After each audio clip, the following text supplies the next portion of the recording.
आपने अभी तक हमारा चैनल सब्सक्राइब नहीं किया तो अभी सब्सक्राइब करें और बेल आइकॉन को क्लिक करके हमारी लेटेस्ट वीडियोस के बारे में अपडेट जानें। Class teacher observe Raghav in her class, यहाँ पे हिज आ जाएगा, his class playing melodious self composed music on his keyboard. The class teacher thought that Raghav seem to be high in dash intelligent. एक class teacher observe करता है कि राघव नाम का बच्चा अपने आप ही कीबोर्ड से खुद ही म्यूजिक तैयार कर रहा है और अच्छा म्यूजिक बजा रहा है। तो टीचर सोचता है कि राघव कैसी बुद्धि का बच्चा है, स्पेशियल, बॉडीली, काइनेथेटिक, म्यूजिकल, लिंग्विस्टिक। तो कैसा है, म्यूजिक बजा रहा है, म्यूजिक खुद कंपोज कर रहा है, तो म्यूजिकल उसकी बुद्धि है। में देखिए, कक्षा अध्यापक ने राघव को अपनी कक्षा में अपनी कीबोर्ड पर स्वयं तैयार किया हुआ संगीत म्यूजिक बजाते देखा तो कक्षा अध्यापक ने विचार किया कि राघव में कैसी बुद्धि है संगीत में। ये children whose mental age is lower than chronological age are called, जिसकी मेंटल एज कम है क्रोनोलॉजिकल एज से तो वो क्या कहलाता है, रिटार्डेड चिल्ड्रन। अच्छा, ये निकालते कैसे, मेंटल एज MA से डिनोट करेंगे। मेंटल एज होती है कि आप अगर 5 साल के हो और 10 साल के बच्चे की तरह सोच पाते हो तो मेंटल एज आपकी 10 साल हो जाएगी, लेकिन रियल एज आपकी तो 5 साल ही है, जिसको बोलते हो क्रोनोलॉजिकल एज। तो अगर आपका IQ लेवल निकालें तो ये IQ लेवल का फॉर्मूला होता है mental as divided by chronological age into 100। Mental as आपकी कितनी है, मेंटल एज आपकी है 10 साल और क्रोनोलॉजिकल एज 5 साल इंटू 100, तो 200 आपका IQ लेवल हो जाएगा। ठीक है, अगर आपका मेंटल लोअर है मेंटल एज तो रिटार्डेड, अगर आपकी मेंटल एज ज़्यादा होती तो आप गिफ्टेड चिल्ड्रन या प्रतिभाशाली बच्चे कहलाते। हिंदी में देखिए, वे बच्चे जिनकी मानसिक आयु उनकी कलानुक्रमिक आयु से कम होती है वे क्या कहलाते हैं, मंदित बुद्धि बच्चे। नेक्स्ट क्वेश्चन देखिए, while selecting material for the portfolio of students dash of dash should be there. जब आप यानी बच्चे पोर्टफोलियो बना रहे हैं तो उसके लिए जो सामग्री या मटेरियल का चयन कर रहे हैं, सिलेक्ट कर रहे हैं, तो क्या होना चाहिए, पहली बात तो इंक्लूजन होना चाहिए, बच्चे भी होने चाहिए, इंक्लूजन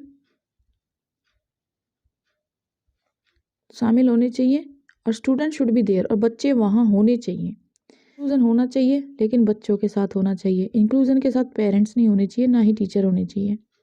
नेक्स्ट देखिए, assessment dash learning influences learn by reinforcing the assessment and instruction. सीखने डैश आकलन यानी सीखने के लिए आकलन है ना, तो सीखने के लिए यानी असेसमेंट फॉर लर्निंग।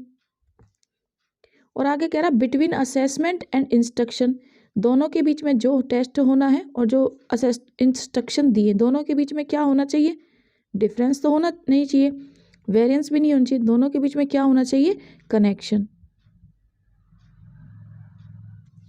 सीखने के लिए आकलन और आकलन और अनुदेशन के बीच में क्या होना चाहिए, संबंध के दृढ़ीकरण द्वारा सीखने को प्रभावित करता है। अंतर से तो आप नहीं सीखोगे, भिन्नता और अंतर सब में देखिए अंतर हो जाएगा कि जब भी आप मैप की हेल्प से अंडरस्टैंडिंग को बढ़ाते हो तो आपकी एबिलिटी इंक्रीज होती है to organise information logically. Hindi में देखिए, सिद्धांत चित्र डैश के द्वारा नवीन अवधारणाओं की समझ बढ़ाते हैं। विषय क्षेत्र के बीच ज्ञान की स्थानांतरण, विशिष्ट विवरण पर एकाग्रता केंद्रित करने, ध्यान के लिए शैक्षिक विषय वस्तु की प्राथमिकता के तय करने या तर्कपूर्ण रूप से सूचनाओं को व्यवस्थित करने की योग्यता को बढ़ाना। तो लॉजिकल ढंग से जो इन्फॉर्मेशन है उसको व्यवस्थित करने की योग्यता को बढ़ाना। देखिए, डिडक्टिव रीजनिंग इन्वॉल्व, पहले तो आप समझिए डिडक्टिव होता क्या है। मेथड ऑफ टीचिंग 2 टाइप्स के होते हैं।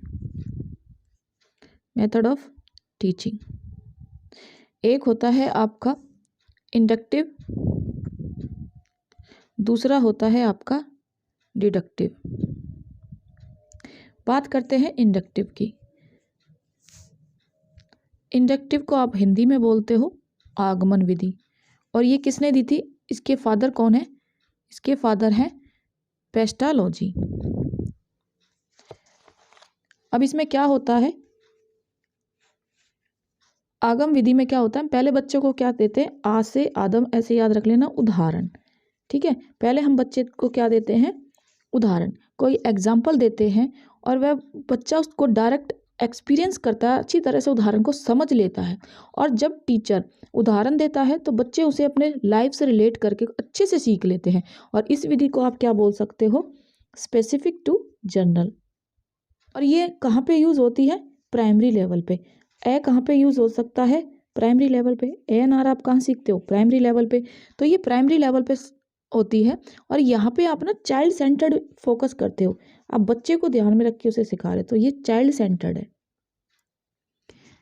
ठीक है। और यह विधि एक तरह से जो बच्चे को पता है नॉन टू अननोन की तरफ ले जाती है, या कॉन्क्रीट टू एब्स्ट्रैक्ट ले जाती है, और एग्जाम्पल टू रूल्स ले जाती है। यह विधि डाइवर्जेंट भी बनाती है, आपको डाइवर्जेंट थिंकिंग को बढ़ावा देती है इसमें, कि आपने पहले कुछ सिखा दिया फिर बच्चा डाइवर्जेंट लेवल पे सीख रहा है। बच्चा पहले नॉन से अननोन की तरफ बढ़ा, या फिर कॉन्क्रीट से एब्स्ट्रैक्ट तक बढ़ा।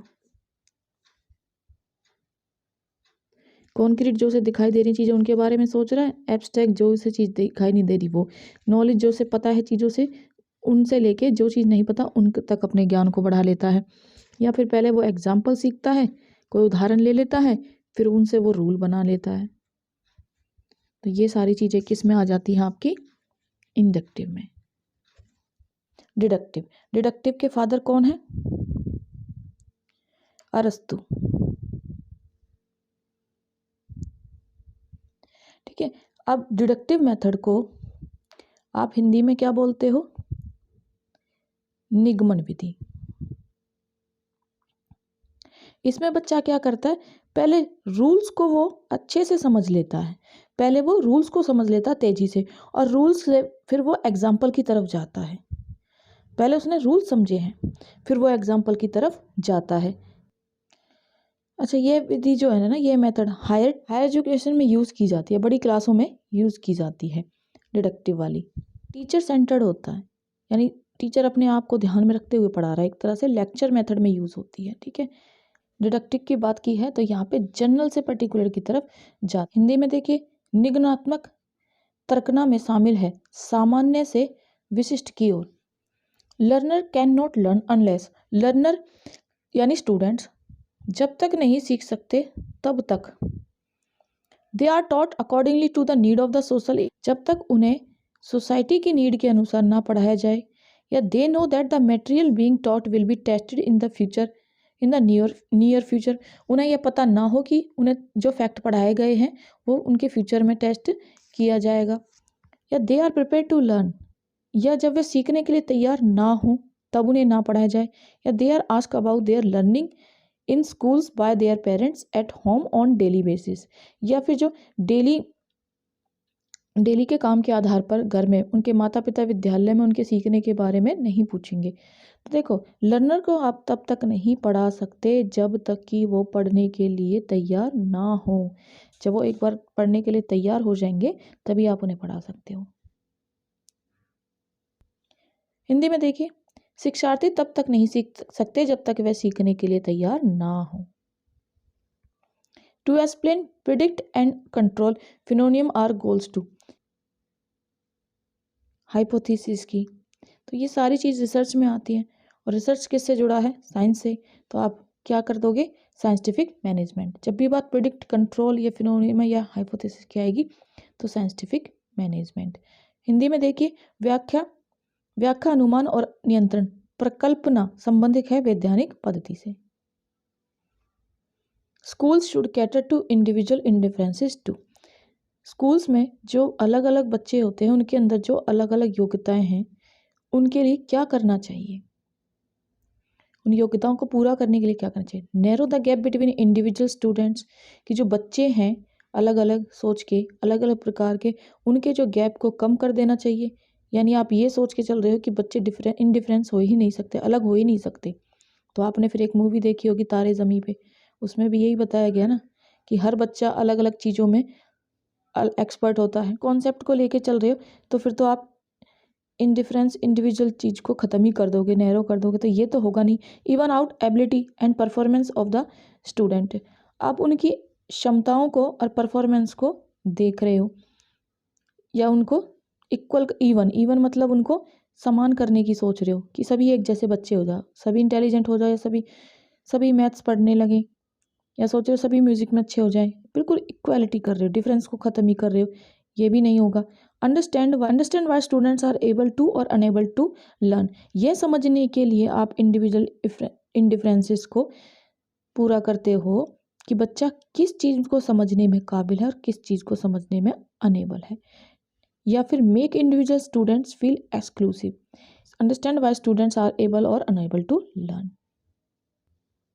विद्यार्थियों को किसके लिए व्यक्तिगत विभिन्नता को पूरा करना चाहिए, यह समझने के लिए कि क्यों शिक्षार्थी सीखने के लिए योग्य है या अयोग्य है। India has a lot of linguistic diversity in this contest, what is the most appropriate statement about multilingual classroom at primary level, especially class 1 और 2? इंडिया में ना बहुत सारी भाषाएं बोली जाती हैं, तो इस कंटेस्ट को ध्यान में रखते हुए आप ये स्टेटमेंट बताइए कि अगर अलग अलग भाषाएं बोली जा रही हैं प्राइमरी लेवल के, स्पेशली पहली और दूसरी क्लास के बच्चे हैं, तो आप क्या करोगे। स्टूडेंट शुड बी पेनलाइज होता है उन्हें पनिशमेंट देना या दंड देना। For using their mother tongue for local language, आप बच्चों को पनिशमेंट दोगे कि अपनी मदर टंग क्लास में क्यों बोल रहे हो, लोकल लैंग्वेज यहाँ पे मत बोलो, तो पनिशमेंट देना बच्चों का अलाउड नहीं है, तो ये रॉन्ग है। The school should admit only those student, आप एडमिशन ही उन बच्चों का लोगे whose mother language is same, उनकी मदर लैंग्वेज सेम है जिस लैंग्वेज में आप पढ़ाते हो। या teacher should respect all language, आप ही रिस्पेक्ट करनी चाहिए। And encourage children to communicate in all of them, और सभी भाषाएं बोलने के लिए बच्चों को मोटिवेट करना चाहिए। ये ठीक है कि आप रिस्पेक्ट भी कर रहे हो और एनकरेज भी कर रहे हो बच्चों को कि कोई भी भाषा बोल सकते हो। Teacher should ignore children, teacher उन चिल्ड्रनों को इग्नोर करेगा जो अपनी मदर टंग बोल रहे हैं क्लास में, तो आप बच्चों को इग्नोर नहीं कर सकते। केवल लिमिटेड बच्चों को एडमिशन नहीं दे सकते जो आपकी ही भाषा में बोले, ना ही उनको पनिश कर सकते हो। आप खुद रिस्पेक्ट करो सभी लैंग्वेज की और एनकरेज करो बच्चों को। भारत में भाषिक विभिन्नता बहुत है, इस संदर्भ में विशेषकर कक्षा 1 और 2 के प्राथमिक स्तर पर बहुभाषिक कक्षाओं के बारे में सर्वथा उपयुक्त कथन क्या है। शिक्षक को सभी भाषाओं का सम्मान करना चाहिए और सभी भाषाओं में अभिव्यक्ति के लिए बच्चों को प्रोत्साहित करना चाहिए। Features assigned due to social roles and not due to biological endowment are called, आप किसी को कोई जिम्मेदारी सौंप रहे हो तो वो समाज के हिसाब से सौंप रहे हो कि समाज में उसका रोल क्या है। जैसे कि अगर आपको कोई घर के काम काज कराने हैं तो आपने ये सोच लिया कि समाज में औरतें ही घर का काम करती हैं, तो औरतों को ये जिम्मेदारी सौंप दे। या आपको बाहर जाना है, मार्केट के कोई काम है, ठीक है, तो ये काम कराना है, तो आप सिर्फ लड़कों को ही प्रेफरेंस दोगे कि लड़कों को ही चुनोगे, वही बाहर जा सकते हैं, लड़कियां बाहर जाना सेफ नहीं है। ये सोच आप रख रहे हो।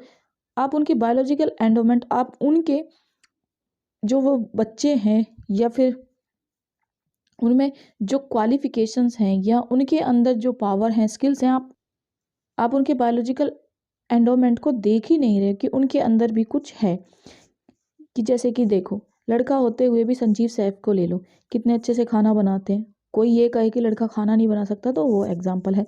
इसमें क्वेश्चन में क्या पूछा है कि आपने सिर्फ सोशल रोल को देखा, आपने बायोलॉजिकल एंडोमेंट को देखा ही नहीं, तो आपने क्या किया, जेंडर रोल एटीट्यूड, आपका एटीट्यूड जेंडर रोल का ही है, जेंडर रोल स्टेन, आपने जेंडर रोल को ही स्टेन किया है। स्टेन का मतलब होता है कि आप पे ना दबाव है एक तरह का कि आपको जेंडर भूमिका पे ही फोकस करना, या जेंडर रोल स्टीरियोटाइप, आपकी सोचने की, आप स्टेरियोटाइप रूढ़िवादिता सोच रखते हो, आप वर्षों से यही होता देखते आ रहे हो और यही आप फॉलो कर रहे हो। या जेंडर रोल डायग्नोस्टिसिटी का निदान कर रहे हो, तो आप क्या कर रहे हो, जेंडर रोल स्टीरियोटाइप कर रहे हो कि आपने सोच बना रखी है जो देखते आए हो वर्षों से, उसी को आप फॉलो कर रहे हो। हिंदी में देखिए, सामाजिक भूमिकाओं के कारण, ना कि जीव वैज्ञानिक संपत्ति के कारण सौंपी गई विशेषता क्या कहलाती है, जेंडर भूमिका रूढ़िवादिता।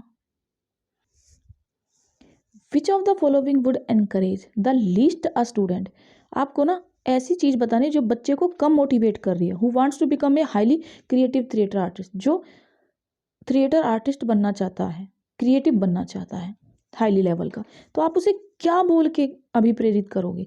और आपसे क्वेश्चन में ज़्यादा नहीं, कम अभिप्रेरित वो किस बात से होगा ये पूछा है। तो देखो, अगर आप बच्चे को try to win the state level competition, और आप बच्चे को ये बोलते हो कि वो स्टेट लेवल का चैंपियन बन जाए पहले और उसके बाद स्कॉलरशिप ले ले, तो क्या वो इससे मोटिवेट होगा, वो इससे बहुत कम मोटिवेट होगा। यही आपका आंसर है। बाकी ऑप्शन देख लेते हैं। आप डेवलप कर रहे हो empathetic amicable and supportive relationship with your peer theatre artist. आपके थिएटर आर्टिस्ट के साथ अच्छे रिलेशन है, आप बच्चे को भी उसके साथ जोड़ने की कोशिश कर रहे हो, तो ये तो ठीक है, बच्चा मोटिवेटेड होगा। Devote your time to those theoretical skills. आप बच्चे को बोल रहे हो कि अपनी थ्रेटिकल स्किल्स को इम्प्रूव कर ले, उसी पे टाइम लगाए और उसे इंजॉय करे, ये भी बिल्कुल ठीक है, वो मोटिवेट रहेगा। Read about the performance of the world best. और आप बच्चे को बोल रहे हो कि जो वर्ल्ड बेस्ट आपके आर्टिस्ट हैं उनके बारे में पहले पढ़ो और उनसे सीखो, उन्होंने कैसे अपनी जर्नी स्टार्ट की, तो इससे भी बच्चा मोटिवेट रहेगा। आपसे लिस्ट पूछा, कम चीज़ में किससे वो मोटिवेट रहेगा कि आप उसको एक कॉम्पिटिशन विन करने के लिए बोल रहे हो।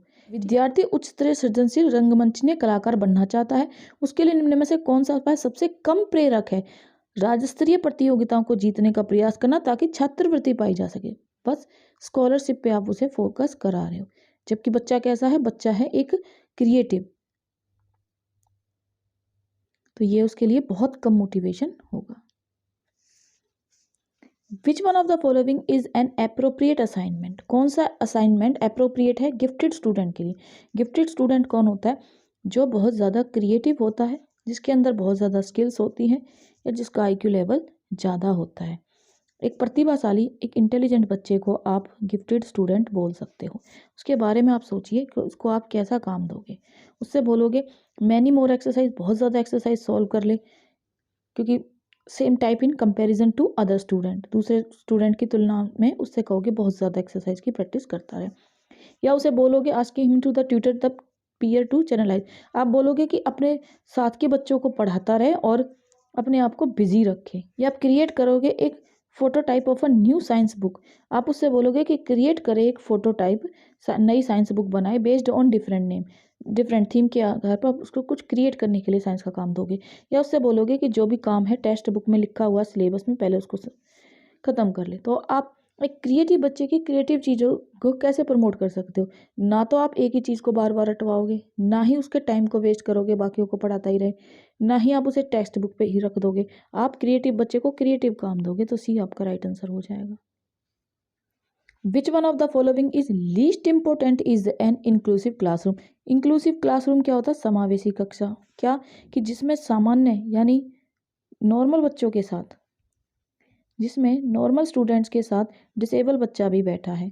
डिसेबल बच्चा या तो उसे कम दिखाई दे रहा है, या बिल्कुल दिखाई नहीं देता, या उसके हाथ पैरों में कमी है, या ठीक है, या वो सुन नहीं सकता, तो इस तरह के बच्चे को डिसेबल बोलते हैं। वो भी नॉर्मल स्कूल में पढ़ रहा था, ऐसी शिक्षा को समावेशी शिक्षा कहा जाता है। अब वो कह रहा है कि कौन सा लीस्ट इंपॉर्टेंट है समावेशी शिक्षा में, तो lesser stress on competition and grades. आप बच्चों में कॉम्पिटिशन के स्ट्रेस को कम करोगे और उनको प्रतियोगिता मतलब कंपटीशन और ग्रेड पर कम बल दोगे, ये तो ठीक है। आपको उन्हें ग्रेड्स और कंपटीशन पर कम स्ट्रेस देना है। मोर कोऑपरेटिव एंड कोलैबोरेटिव एक्टिविटी। आप उनसे बहुत ज़्यादा कोऑपरेटिव और कोलैबोरेट एक्टिविटी कराओगे। कोऑपरेटिव एक्टिविटी क्या होती है पहले ये समझ लें। मान लीजिए आप सिलेबस के साथ साथ, एक तो होता है आपका मेन सिलेबस, ठीक है, जैसे हिंदी, मैथ्स, इंग्लिश, ये सब चीज़ें बुक्स पढ़ा रहे हो। इसके साथ साथ आप उन्हें अगर अदर्स चीज़ें जैसे पेंटिंग हो गया, म्यूज़िक हो गया, ठीक है, ये सब चीज़ें करा रहे हो, तो ये कोऑपरेटिव एक्टिविटी में आ जाएंगी। कोलैबोरेटिव एक्टिविटी, ठीक है, या उनको समूह में एक सहयोग करके कोई चीज़ करा रहे हो, ऐसी एक्टिविटी कोलैबोरेटिव एक्टिविटी, तो ये भी ठीक है। मोर चॉइस फॉर स्टूडेंट्स, बच्चों को बहुत ज़्यादा चॉइसेस दे रहे हो, आप कुछ भी काम कर ज़्यादा चॉइसेस दे रहे हो, तो ये भी अच्छी बात। More efforts by teacher to cover course, सिर्फ आप कोर्स को कंप्लीट कराने पे लगे हुए हो, उसी पे एक टीचर फोर्स ज़्यादा कर रहा है, उसी पे एफर्ट्स लगा रहा है, तो ये इंक्लूसिव क्लास के लिए लीस्ट इंपॉर्टेंट है। ये ज़रूरी नहीं है कि आप सिर्फ कोर्स ही कंप्लीट कराते रहो, तो डी आपका राइट आंसर। समावेशी कक्षा में निम्न में से कम महत्वपूर्ण क्या है? कोर्स को पूरा करने के लिए शिक्षकों द्वारा अधिक प्रयास, सिर्फ कोर्स पर ध्यान दे रहे हो, ये कम महत्वपूर्ण है। Multiple pedagogical techniques, assorted learning material, multiple assessments technique and varying the complexity and nature of the content are associated with which of the following? पढ़ाते समय कई प्रकार की टेक्निक यूज़ कर रहे हो। असॉर्टेड का मतलब होता है उसको वर्गीकृत करना, यानी डिवाइड किया हुआ, डिवाइड कर रखा है अपने मटेरियल को भी। और मल्टीपल असेसमेंट टेक्निक, और कई तरीके से आप टेस्ट ले रहे हो बच्चों के। एंड वैराइंग द कॉम्प्लेक्सिटी, और जितनी भी जटिल चीज़ें हैं, जितनी भी डिफ़िकल्ट चीज़ें हैं, उनको आप बदल रहे हो, परिवर्तन कर रहे हो, यानी इजी लैंग्वेज में कन्वर्ट कर रहे हो, ठीक है, बताइए आप क्या करना चाह रहे हो, क्यों कर रहे हो ये सब। यूनिवर्सल डिज़ाइन फॉर लर्निंग, आप कुछ सार्वभौमिक यूनिवर्सल होता है कि पूरे दुनिया में जो एप्लीकेबल हो, सार्वभौमिक लेवल पर, यूनिवर्सल लेवल पर कोई लर्निंग का डिज़ाइन प्रिपेयर कर रहे हो। रिमीडियल टीचिंग, बच्चे को रिमीडियल दे रहे हो। रिमीडियल मतलब एक्स्ट्रा क्लासेस वगैरह जिसमें कि आप बच्चे की गलतियों को सुधारते हो। रिमीडियल का मतलब है उसकी जहाँ कमी रह गई है उसको दूर करना, ठीक है। रेसिप्रोकल टेक्निक यूज़ कर रहे हो, यानी पारस्परिक शिक्षण। पारस्परिक शिक्षण क्या होता है कि जब आप बच्चों को ग्रुप में डिवाइड कर देते हो और ग्रुप में बच्चे पढ़ने लगते हैं, आप उनके फैसिलिटेटर बन जाते हो और इनिशिएट इंस्ट्रक्शन, या फिर अलग अलग तरीके से आप उन्हें पढ़ा रहे हो, इंस्ट्रक्शन दे रहे हो। तो देखो, जब आप बार बार टेक्निक भी बदल रहे हो, मल्टीपल टेक्निक, अलग अलग तरीके पढ़ाने के यूज़ कर रहे हो, अलग अलग चीज़ों को, कॉम्प्लेक्स चीज़ों को भी आसान बना रहे हो, तो ये सारा काम क्या कर रहा है, डिफ्रेंशिएट इंस्ट्रक्शन। आप दूसरों से कुछ अलग पढ़ाने की कोशिश कर रहे हो, तो आप इंस्ट्रक्शन को अलग कर रहे हो। सी आंसर आपका राइट आंसर। बहुशिक्षण शास्त्रीय तकनीकें, वर्गीकृत अधिगम सामग्री, बहु आंकलन तकनीक और परिवर्तन जटिलता सामग्री का स्वरूप निम्न में से किससे संबंधित है। विविधित बैक बेंचर, पीछे बच्चा बैठता है एंड ही रिपीटेडली स्टैंड्स, और वो बार बार खड़ा हो रहा है। सी द ब्लैक बोर्ड को देख रहा है, एंड सिट, फिर बैठ रहा है। यू वुड प्रिज्यूम, आप क्या सोच, ही इज क्रिएटिंग मिसचीफ, वह शरारत कर रहा है। आप ये सोचोगे कि वो तो शरारत कर रहा है, क्लास को डिस्टर्ब कर रहा है। ही हैज़ पुअर आईसाइट, या उसकी आंखें कमजोर हैं। ब्लैक बोर्ड में हैव सम साइनिंग इफेक्ट, या फिर ब्लैक बोर्ड पे कुछ साइनिंग इफेक्ट पड़ रहे हैं, या नन ऑफ दीज। तो देखो, जब बच्चा बार बार दिक्कत कर रहा है, देखने के लिए खड़ा हो रहा है, ब्लैक बोर्ड नहीं दिख रहा होगा, तो इसका मतलब उसकी आंखों में कोई प्रॉब्लम है, आईसाइट वीक हो सकती है बच्चे की। हिंदी में, यदि कोई छात्र पीछे बैठता है और वह बार बार उठकर ब्लैक बोर्ड देखे और बार बार और फिर बैठ जाए, इसका क्या अर्थ लगाओगे, इंपॉर्टेंट क्वेश्चन है, उसकी नज़र कमजोर है। द राइट टू फ्री और compulsory education for children between age 6 to 14 has been inserted in Indian Constitution as, अगर बच्चे की 6 से 14 साल तक की एज है, ठीक है, तो आपने शिक्षा का अधिकार किस अनुच्छेद के अंतर्गत निःशुल्क कर दिया, अनिवार्य कर दिया है। तो बहुत इंपॉर्टेंट क्वेश्चन है, कई बार पूछा जाता है। तो आर्टिकल 21(1) में आपने ये सब किया है, काफ़ी इंपॉर्टेंट। भारतीय संविधान से 6 से 14 वर्ष की आयु के बालकों हेतु निःशुल्क और अनिवार्य शिक्षा का अधिकार किस अनुच्छेद के अंतर्गत आता है, अनुच्छेद 21 के अंतर्गत आता है। Use of computer internet make student, computer का और इंटरनेट का यूज़ बच्चे को क्या बनाता है, more intelligent, more hard working, more analytical and systematic, increase their information knowledge base. है तो चारों चीज़ें ठीक, लेकिन आपको जो सबसे ज़्यादा ठीक लग रहा है वो ऑप्शन लेना। तो बच्चे को मोर एनालिटिकल एंड सिस्टमेटिक बनाता है। C is the right answer. Computer internet का प्रयोग छात्रों को ज़्यादा बुद्धिमान बनाता है, को ज़्यादा कठोर मेहनती बनाता है, को ज़्यादा विश्लेषण परक एवं व्यवस्थित बनाता है, को सूचना एवं ज्ञान का आधार बढ़ाने में मदद करता है। तो बच्चे को ज़्यादा विश्लेषण परक और व्यवस्थित बनाता है। काफ़ी इंपॉर्टेंट क्वेश्चन है ये भी। Which of the following statement is true for reliability and validity of measuring instruction, कि जब कौन सी स्टेटमेंट ठीक है रिलायबिलिटी और वैलिडिटी के लिए। कोई भी आप इंस्ट्रक्शन दिए हैं, उसकी मेजरिंग कर रहे हो कि वो जो मैंने बोला है, जो मैंने पढ़ाया है, वो कितना रिलायबल है। रिलायबल मतलब विश्वसनीय है, और ये भी देख रहे हो कि कितना वैलिड है, वैधता है, कानून के अनुसार है या नहीं, ठीक है। तो इसमें क्या देखोगे, reliable test is also valid, कि जो भी आप विश्वसनीय चीज़ पढ़ा रहे हो वो वैलिड ऑटोमेटिक हो जाएगी। या validity does not ensure reliability, validity does not ensure नहीं करती रिलायबिलिटी को। या validity and reliability are not related, दोनों रिलेटेड नहीं है। या valid test must be reliable. तो राइट आंसर क्या है, जो वैलिड टेस्ट है वो रिलायबल होना चाहिए।